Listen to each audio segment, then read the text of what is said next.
ایک دفعہ کا ذکر ہے کہ ایک کسان اپنے بیٹے کے ساتھ شہر کی طرف جا رہا تھا۔ اس کے ساتھ ان کا پالتو گدھا بھی تھا۔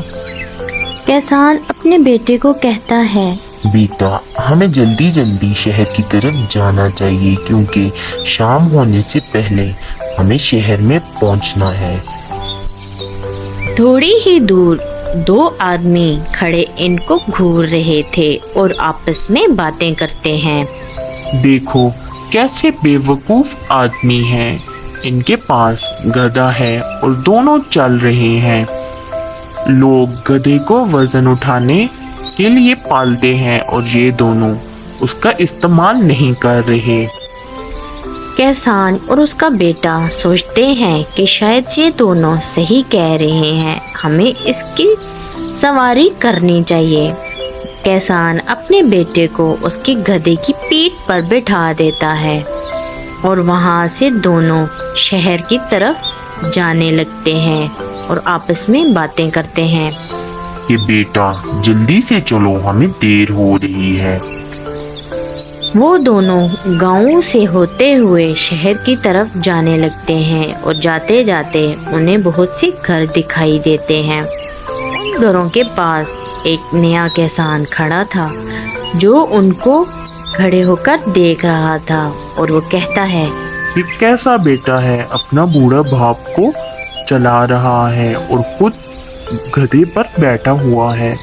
کیا زمانہ آ گیا ہے کہ ایسے بھی بچے ہیں۔ کسان کا بیٹا سوچتا ہے کہ ہاں، میں تو ہٹا کٹا ہوں پر میرے بابا جی چلتے ہوئے آ رہے ہیں، مجھے تو چلنا چاہیے، وہ کب سے چل رہے ہیں۔ کسان کا بیٹا نیچے اترتا ہے اور اپنے ابا کو کہتا ہے، ابا، آپ میرے گدھے پر آ کے بیٹھ جائیں، میں چل کے چلا جاؤں گا۔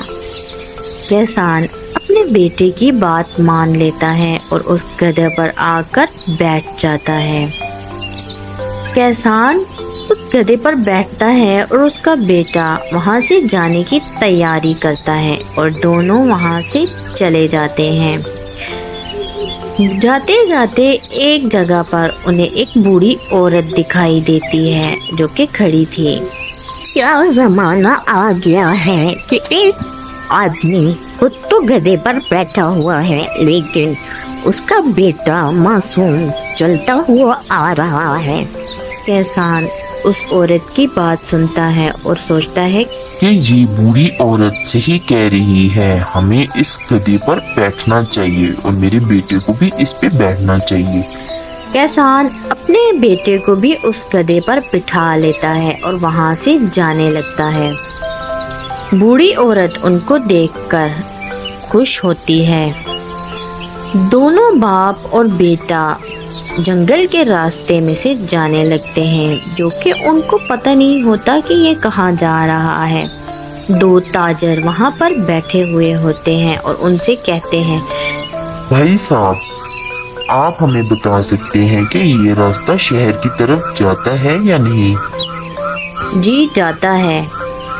دونوں تاجر ان کو کہتے ہیں کہ تم ایک معصوم گدھے پر دونوں بیٹھے ہوئے ہو، تمہیں شرم نہیں آتی؟ تم دونوں نیچے اترو اور اس گدھے کو اٹھا لو۔ وہ دونوں باپ اور بیٹا اس گدھے کی ٹانگیں باندھ کر ایک ڈنڈے کی مدد سے اس کو اٹھا لیتے ہیں اور وہاں سے جانے لگتے ہیں۔ تھوڑی ہی دیر بعد وہاں پر ایک بہت پرانا خستہ حال پل آتا ہے اور وہ اس گدھے کو لے کر اس پل کے اوپر چڑھ جاتے ہیں۔ پرانا اور خستہ حال ہونے کی وجہ سے وہ پل اس گدھے کا وزن برداشت نہیں کر سکتا اور پل ٹوٹ جاتا ہے اور تینوں اس پانی میں جا گرتے ہیں۔ گدھے کے پاؤں بندھنے کی وجہ سے وہ تیر نہیں سکتا اور ڈوبنے لگتا ہے۔ بڑی مشکل سے کسان اور اس کا بیٹا اپنی جان بچا کر اوپر آ جاتے ہیں اور ان کا گدھا ڈوب جاتا ہے۔ کسان اوپر آ کر سوچتا ہے